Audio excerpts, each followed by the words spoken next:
West El Camino, and there's a vehicle that careened off the road in the wrong spot. It's one of those high-performance vehicles, I think, overperformed the driver.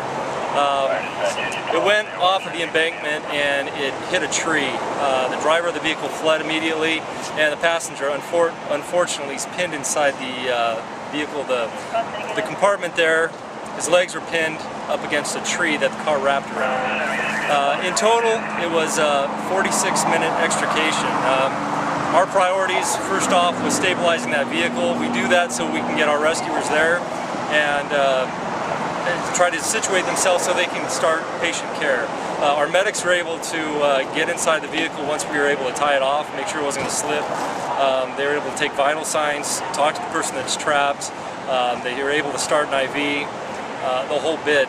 What we were afraid of was removing him from the vehicle, taking all the pressure off of his body essentially, and a lot of times people have a tendency to just collapse.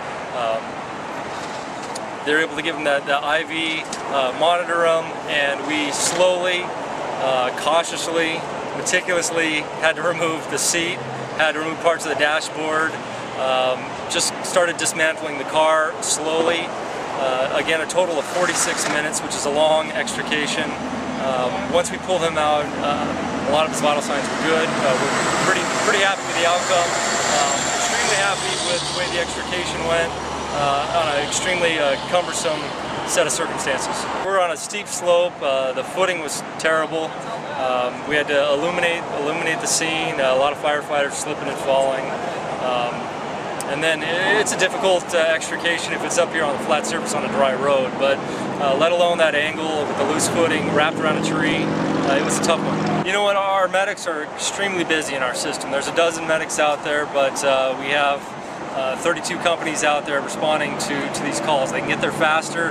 Our goal is within 5 minutes, and a lot of times we're able to make that.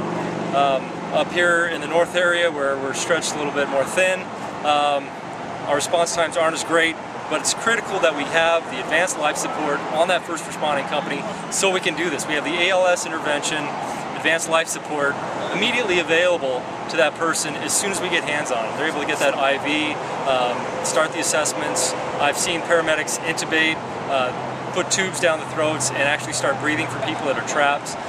The medic on this call, they got here, response time wasn't as great as the first responders, but the difference in our system with the way that we're situated could mean a matter of life or death.